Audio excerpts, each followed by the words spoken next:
solely to save others from undergoing a similar experience. The mystery of the faceless figure of Dead Man's Curve. Dead Man's Curve, a notoriously dangerous stretch of road in Ohio, has been a source of fear, tragedy, and mystery for decades. Though the road was redesigned and reconstructed in 1969 to improve safety, its reputation as a perilous place remains, largely due to the accident that occurred just a month after the road's reopening and the dark legend that followed. On October 19, 1969, 5 teenagers were killed when their 1968 Chevy Impala was struck by another vehicle traveling at over 100 miles per hour. The sole survivor of the crash, Rick, lived to tell a chilling story, one that still haunts the region to this day. He claims to have encountered a faceless figure on multiple occasions, a dark spirit said to haunt the site of the fatal accident. For years, Dead Man's Curve had been a source of fear and frustration for drivers in the area. This sharp bend in the road had been responsible for numerous crashes, many of them fatal, earning its grim nickname. The accident shocked the local community, and once again, Dead Man's Curve seemed to live up to its deadly reputation, even though the curve itself had been straightened. The only survivor was a man named Rick, who had been in the back seat of the Impala at the time of the crash. Although he suffered severe injuries, Rick managed to survive. However, his life was forever altered, not just by the physical and emotional trauma of the accident, but by the chilling experiences he would come to endure in the years that followed. Following the accident, reports of strange occurrences began to emerge from the site of the crash. Drivers passing through the area late at night claimed to see a mysterious figure standing near the side of the road. The figure, described as a man wearing dark, tattered clothing, appeared to be hitchhiking, but something about him was deeply unsettling. Those who saw him noted that he had no face. His features were either completely obscured or simply missing, as if a dark, blank void had replaced what should have been a human visage.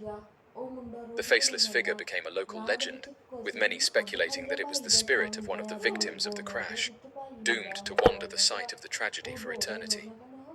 Some suggested that the figure might be the embodiment of the dangerous road itself, a spirit created by the long history of accidents associated with Dead Man's Curve.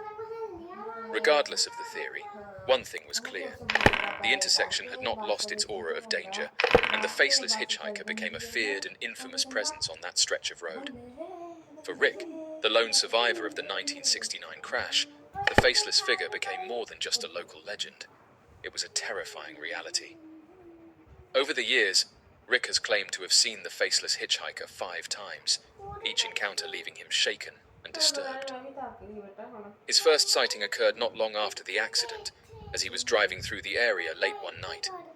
He described seeing the dark figure standing on the shoulder of the road, his arm outstretched as if asking for a ride. At first, Rick didn't notice anything unusual about the figure, but as he got closer, he realized the man had no face.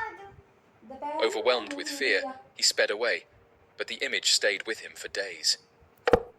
The second encounter occurred a few years later, under similar circumstances. Rick was once again driving near the site of the crash when he saw the same faceless figure. By the time of his 5th encounter, Rick could no longer dismiss the figure as a trick of the mind or a product of his trauma. He was convinced that the faceless hitchhiker was somehow tied to the tragedy of the crash, and perhaps even to the deaths of his friends. Rick speculated that the spirit might be one of the teenagers, lost and searching for peace, or even a dark force that fed off the grief and fear surrounding Dead Man's Curve. To this day, the legend of the faceless figure at Dead Man's Curve persists, with many drivers claiming to have seen the mysterious hitchhiker. While skeptics dismiss the sightings as figments of imagination or optical illusions caused by the eerie atmosphere of the location, others believe that the spirit is real, a lingering presence tied to the tragic events of October 19, 1969. Wildfires raging through Texas necessitated the temporary evacuation of the primary nuclear weapons site in the United States due to the influence of powerful winds, arid vegetation, and unusually high temperatures that fueled the inferno. This catastrophic event highlighted the severity of the situation and the critical measures undertaken to safeguard the area. The Pantex plant, crucial for assembling and disassembling America's nuclear weapons, ceased its activities due to the imminent threat posed by the Windy Deuce Fire rapidly approaching its location in Potter County. This facility plays a pivotal role in managing the nation's nuclear arsenal. During a press briefing, Leif Pendergraft, the spokesperson for the National Nuclear Security Administration's production office at Pantex, stated that as a precautionary measure, they have safely removed all non-essential personnel from the site. Despite the presence of a fully equipped fire department, specifically trained to handle such situations, stationed on-site and vigilant, prepared to respond promptly in the event of any actual emergency at the plant premises. This ensures that adequate measures are in place to address any unforeseen incidents effectively, reassuring the safety and security of the facility and its occupants. As of right now, people on Facebook have been posting photographs of strange formations and charred marks in the ground that could have caused the wildfires. One individual highlighted that their father, who works for the police force, stated that these fires are affecting the emergency powers, National Guard, and various other resources. Others pointed out that the timing is strange and stated that wildfire season doesn't usually happen this early, which has caused some people to put forward some interesting theories. Although this is just an idea, one user pointed out that many of these wildfires seem to start out of nowhere and questioned why this is.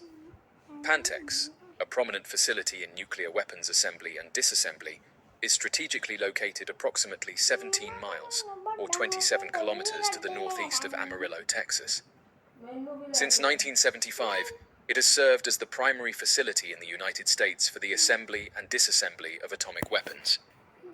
Over the years, this facility has played a crucial role in the maintenance and handling of the country's nuclear arsenal. The Windy Deuce wildfire experienced a significant growth spurt during the afternoon of February 28th, expanding its reach to cover a vast area of 90,000 acres, while containment efforts stood at 25% effectiveness. Amidst the ongoing crisis, numerous additional wildfires, with several of them being significantly larger in scale, pose imminent threats to the Texas Panhandle region. Taking swift action, Governor Greg Abbott, a member of the government, has officially declared a state of disaster encompassing 60 counties spread throughout Texas. The Smokehouse Creek Fire, the most extensive wildfire currently raging, has ravaged an immense expanse of 850,000 acres by February 28th, as reported by the Texas Forest Service.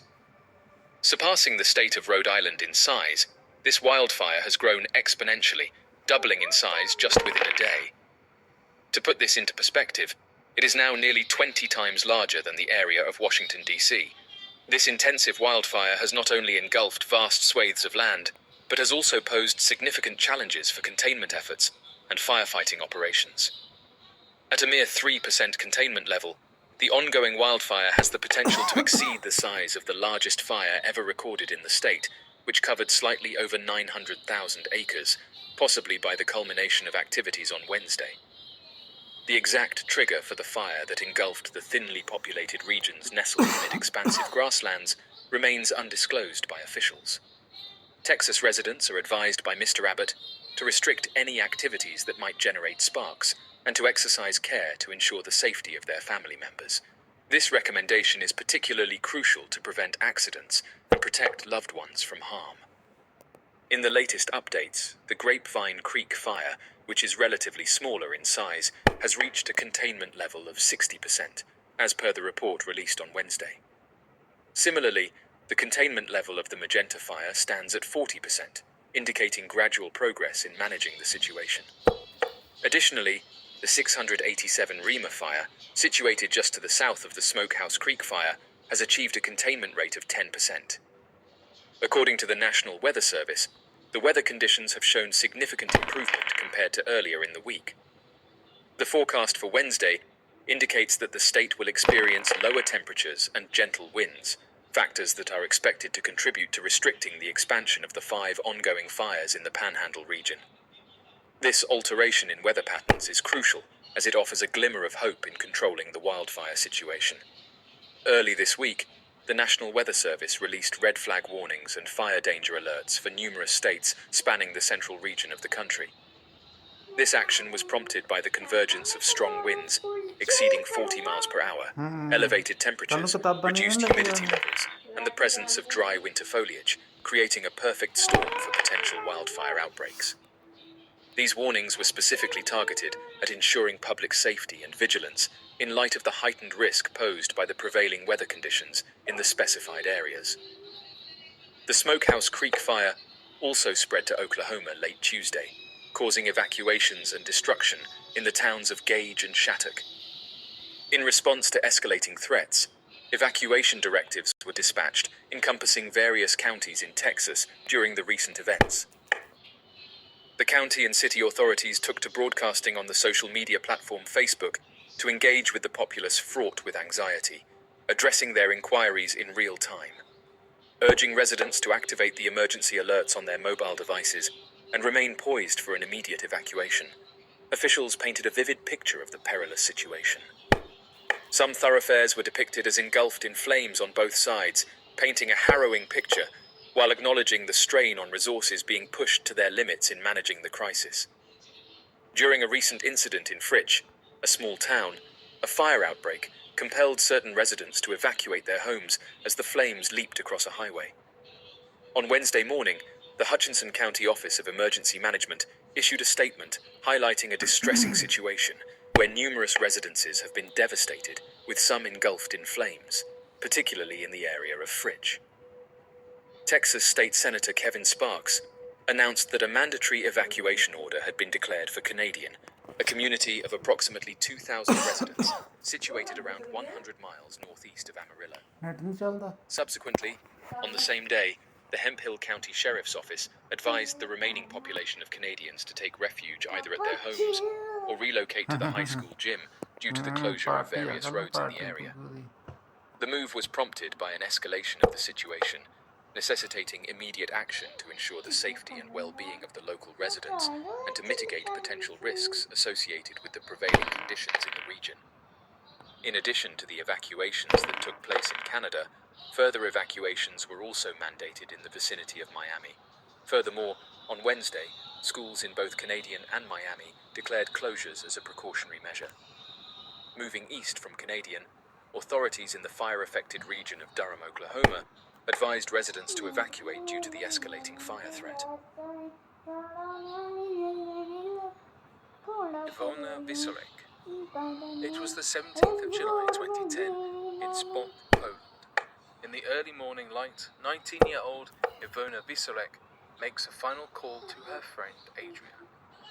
Earlier that night, the girls were out celebrating their completion of high school, attending a party not far from their home.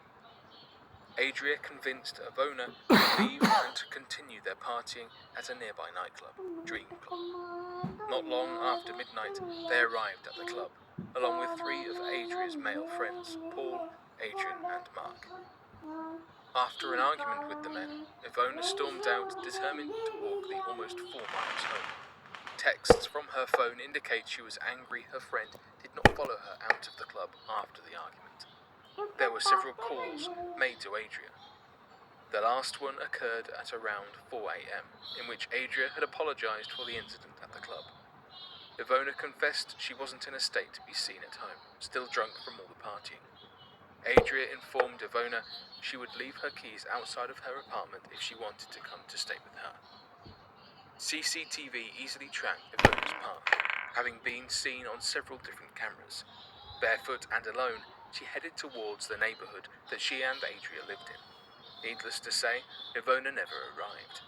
Later that day, after awakening and finding her keys where she had left them, Adria contacted Ivona's family to check that she had made it home. Although she was reported missing, authorities claimed Ivona was capable enough to make it home and could have stayed at another friend's house.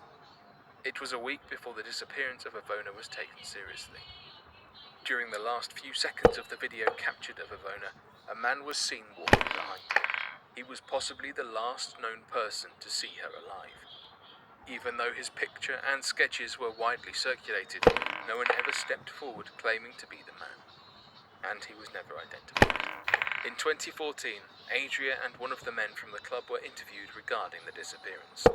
Although both of them corroborated the time Ivona left the club, neither of them could maintain eye contact with the camera. And though they seemed to remember the time of her leaving, not one of them could remember what the argument was about. This strange behavior has led some to believe that perhaps Adria and the men know more about her disappearance than they were telling. In Poland, Iwona's disappearance has not faded away. Some 12,000 pages on a forum remain active searching for Iwona, sharing pictures of her and asking for someone to step forward. Some fear she has been sold into human trafficking. Even with hundreds of people from the area interviewed, no sign of Iwona has ever turned up. Did our DNA come from space rocks? The building blocks of our DNA have been discovered in space rocks, begging the question, did our DNA come from space rocks? It's possible that cosmic impacts brought the ingredients needed to create life on Earth. DNA is made of 4 vital ingredients: nucleobases named adenine, thymine, cytosine, and guanine. For years, scientists wondered if meteorites could have brought these ingredients to Earth. However, until now, only adenine and guanine had been detected. Nucleobases come in 2 forms, called purines and pyrimidines. For a long time, only purines were seen in meteorites, and pyrimidines seemed to be missing in action. The main difference between the two is that purines are made from a hexagonal molecule fused with a pentagonal one, while pyrimidines are smaller and are made from just the hexagonal molecule. Scientists have now been able to find all the purines and pyrimidines that are in DNA and RNA in the meteorites that arrived on Earth. According to the astrochemist who led the study, Yasuhiro Oba, the presence of the 5 primary nucleobases in meteorites may have a contribution to the emergence of genetic functions before the onset of life on the early Earth. The methods used in this study to detect the nucleobases demonstrate the incredible scientific advancements that have been made in recent years. Researchers used techniques that were originally designed for genetic and pharmaceutical research, that are able to detect nucleobases down to the range of parts per trillion. The techniques used were at least 10 to 100 times greater in sensitivity than previous techniques to detect pyrimidines in meteorites. The samples analyzed in this study were from 3 carbon-rich meteorites that had been previously suspected of having the capability to host chemical reactions that created nucleobases: Murchison, Murray, and Tagish Lake meteorites. Although it's still unknown why purines were much more abundant in the meteorites than pyrimidines, one clue could be that purines contain a pentagonal ring called imidazole, while pyrimidines do not. Whatever the reason for this discrepancy, one thing is for certain: